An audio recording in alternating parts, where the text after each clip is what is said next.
Hello everyone, my name is Vansh Batra and I welcome you all to my YouTube channel. So आज की इस video में हम discuss करेंगे section 38 of transfer of property act, जो कि बात करता है transfer by person authorise only under certain circumstances to transfer के बारे में। देखिए, जो सेक्शन 38 से आगे, जो सेक्शन 38 से लेकर सेक्शन 53A है, ये डील करते हैं ट्रांसफ़र ऑफ इमूवेबल प्रॉपर्टी से रिलेटेड।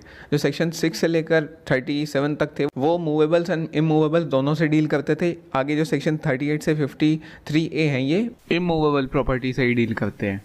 तो सेक्शन 38 की हेडिंग है transfer by person authorise only under certain circumstances to transfer के बारे में। मतलब कि एक ऐसा पर्सन जो कि ऑथराइज है कुछ एक सर्कमस्टांस में ही ट्रांसफ़र करने के, एक पर्टिकुलर सर्कमस्टांस आएगा तभी वो पर्सन ट्रांसफ़र कर सकता है प्रॉपर्टी को। तो इसकी डायरेक्ट लैंग्वेज पर ना जाते हुए हम इसको डायरेक्ट से अलग पहले डिस्कस करते हैं ताकि हमको अच्छे से समझ आए। So this section relate to transfer by specific category of transferor having qualified और लिमिटेड पावर्स ऑफ एलिनिएशन। देखिए, सेक्शन किससे रिलेट करता है?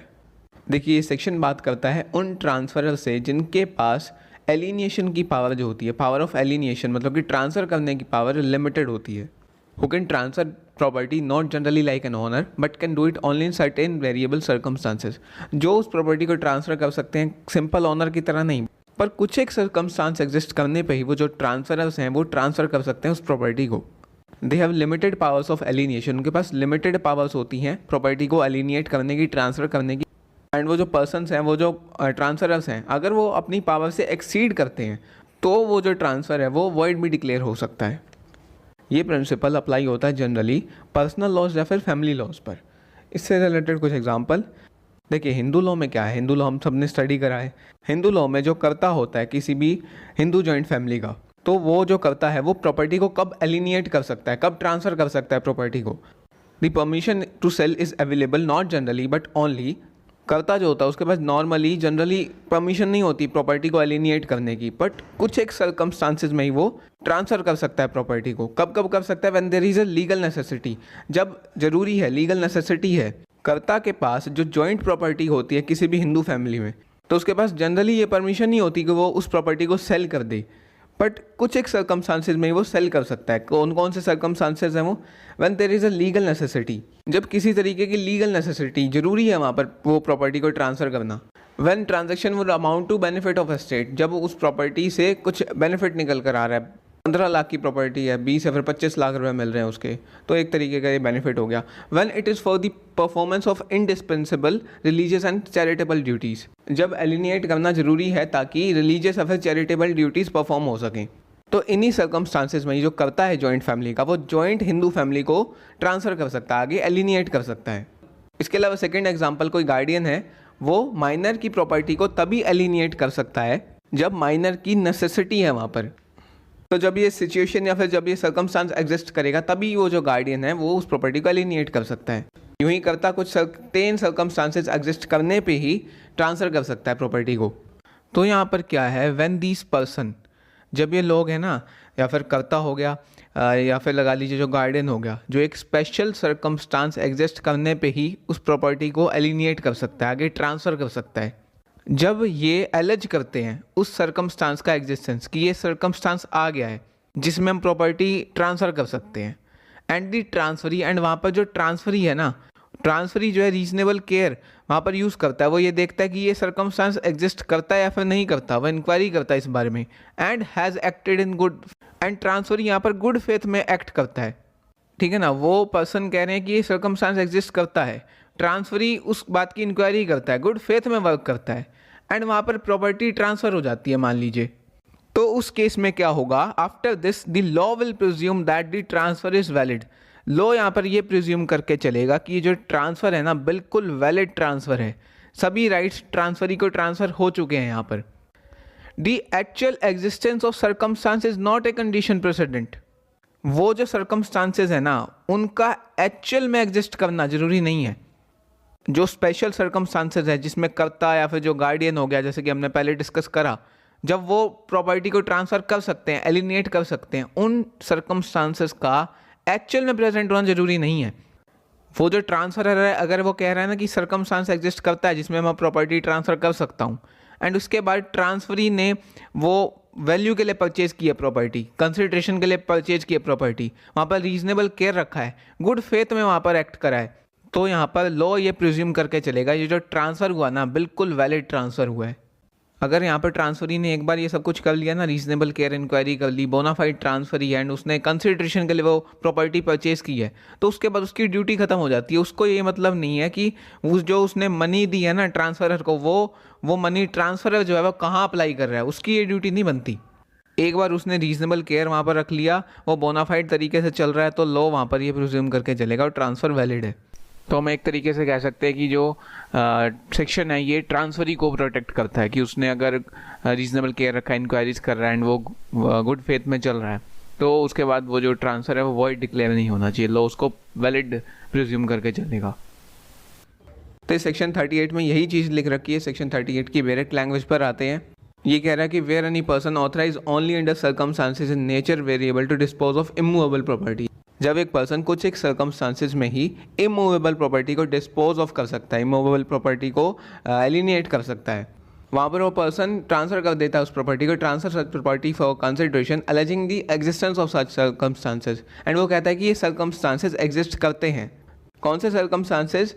जिन सर्कमस्टांसेस में वो प्रॉपर्टी को डिस्पोज या फिर प्रॉपर्टी को एलिनेट कर सकता है, वो ये कहता है कि ये सर्कमस्टांसेस एग्जिस्ट करते हैं। Then they shall as between the transferee on the one part and the transferor on the other part. तो ये मान लिया जाएगा कि वो जो सर्कमस्टांसेस ट्रांसफरी एंड ट्रांसफरर के बीच में एग्जिस्ट करते हैं, ट्रांसफरर के साथ दूसरे पर्सन भी हो सकते हैं जो उस ट्रांसफ़र से अफेक्ट हो रहे हैं।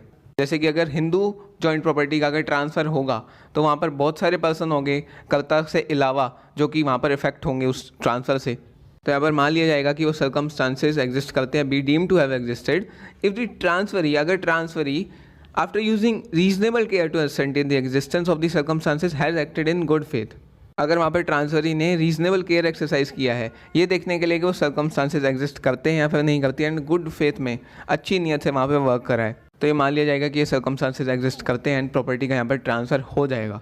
अगर ये सारी कंडीशंस पूरी हैं तो इसके बाद ये ट्रांसफ़र है जो है ये नहीं कह सकता कि ये सर्कमस्टांसेस एग्जिस्ट नहीं करते थे या फिर मैं ट्रांसफ़र कर ही नहीं सकता इस प्रॉपर्टी को। अगर ट्रांसफ़र ही ने गुड फेथ और रीजनेबल केयर रखा है तो ये मान लिया जाएगा कि ये सर्कमस्टांसेस एग्जिस्ट करते थे। तो ये प्रोटेक्ट करता है एक तरीके से ट्रांसफरी को। इसमें इलस्ट्रेशन जो दे रखा है ये हम डिस्कस नहीं करने वाले, तो इलस्ट्रेशन मैं कहूँगा ना ही आप रीड कीजिए, बिकॉज हिंदू सक्सेशन एक्ट 1956 के आने के बाद ये अप्लाई अब नहीं होता जो इसमें इलस्ट्रेशन दे रखा है। आपने रीड कर भी लिया है तो मैं बता देता हूँ कि एट प्रेजेंट हिंदू विडो के पास प्रॉपर राइट्स हैं, वो अपने हस्बैंड की प्रॉपर्टी को कैसे भी सेल कर सकती है, वहाँ पर कोई रिस्ट्रिक्शन नहीं होती।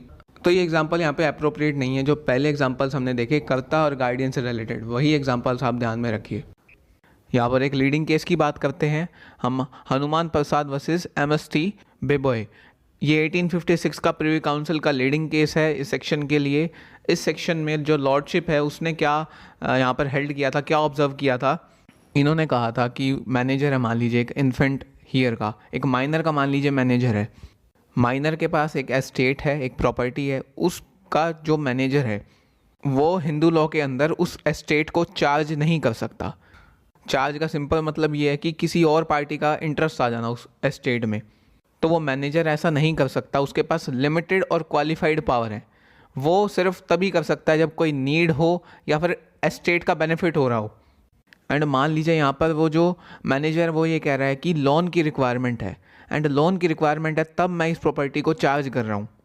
तो यहाँ पर लॉर्डशिप ने कहा, lordship think that the lender is bound to inquire into the necessities for the loan. Lordship का ये मानना है कि जो लेंडर है ना, लेंडर मतलब पैसे जो देगा, उसको वहाँ पर इंक्वायरी करने की ज़रूरत है कि लोन की नेसेसिटी है या फिर नहीं है, क्योंकि कोई नेसेसिटी प्रेजेंट होने पर ही वो जो मैनेजर है वो उस प्रॉपर्टी को चार्ज कर सकता है। अब जो लेंडर है वो यहाँ पर बाउंड है ये देखने के लिए, इंक्वायर करने के लिए कि नेसेसिटी एग्जिस्ट करती है या फिर नहीं करती है। एंड लॉर्डशिप ये कहती है कि अगर उसने ये देख लिया, इंक्वायरी कर ली एंड उसने हॉनेस्टली ये करा है, तो यहाँ पर रियल एग्जिस्टेंस जो है उन सर्कमस्टांसेस का वो होना ज़रूरी नहीं है। तो ये लीडिंग केस था।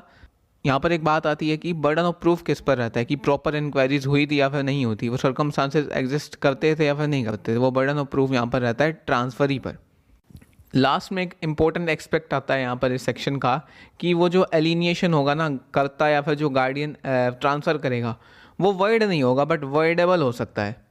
एक बार ट्रांसफरी ने रीजनेबल केयर रख लिया, सब कुछ वो ड्यूटीज़ अपनी परफॉर्म कर ली, तो लॉ तो ये प्रिज्यूम करके चलेगा कि जो ये ट्रांसफ़र हुआ है बिल्कुल वैलिड तरीके से हुआ है। बट अगर यहाँ पर वो जो करता है वो एलिनेट कर रहा है उस प्रॉपर्टी को विदाउट नेसेसरी जस्टिफिकेशन, या फिर वो जो माइनर की प्रॉपर्टी जो है उसका वो जो गार्डियन है वो विदाउट नेसेसिटी अगर उसको एलिनेट कर रहा है उस प्रॉपर्टी को, वो जो एलिनेशन होगा is merely voidable at the option of copartners और द माइनर।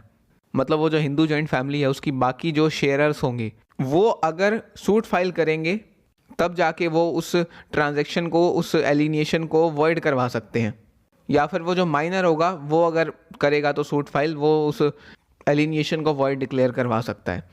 वर्डेबल का बस ये बेनिफिट है कि एट द फर्स्ट इंस्टेंस जो लॉ ये प्रिज्यूम करके चलेगा कि ये जो ट्रांजैक्शन है ये बिल्कुल वैलिड है। तो इसी के साथ ये टॉपिक कंप्लीट होता है।